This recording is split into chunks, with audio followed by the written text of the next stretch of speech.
আর রাজাকার শব্দটা হলো আওয়ামী লীগের জন্য সমস্ত অপকর্মকে জায়েজ করার সবচেয়ে বড় স্লোগান হলো তুই রাজাকার।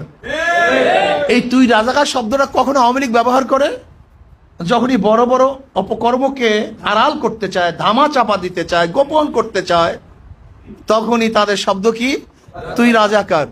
যেরকম আজকে কোটার মাধ্যমে আওয়ামী লীগের এক ক্যাম্পাস করতে চায় বাংলাদেশ সরকারের সমস্ত প্রশাসনকে, সেই কারণেই আজকে ওরা স্লোগান দিয়েছে তুই রাজাকার। আসলে ওরা যাকে রাজাকার বলছে তারা রাজাকার নয়, বরং ওরা হলো নব্য ভারতের রাজাকার। ওরা ভারতের কাছে দেশটাকে বিক্রি করতে চায়। রাজাকার বলতে আমরা কি বুঝি?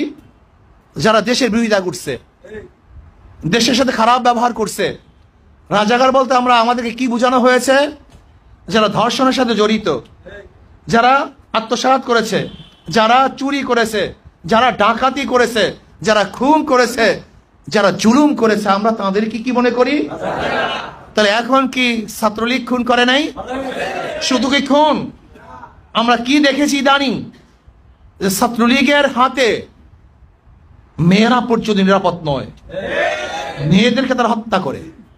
আপনারা দেখেছেন জাহাঙ্গীর ইউনিভার্সিটিতে ছাত্রলীগের সভাপতি 100 ধর্ষণ করার পরে সেঞ্চুরি পালন করেছে। সিলেট ইউনিভার্সিটির অবস্থা আপনারা দেখেছেন। আপনারা দেখেছেন কয়েকদিন আগে একজন স্বামী তার স্ত্রীকে নিয়ে ঘোরার জন্য গেছিল, কিন্তু আওয়ামী লীগের লোক দলবদ্ধভাবে সেই স্বামীকে বেঁধে রেখে সেই স্ত্রীকে ধর্ষণ করেছে। আমরা এমন কিছু দেখেছি যে আওয়ামী লীগের লিডাররা ছাগল চুরি করেছে।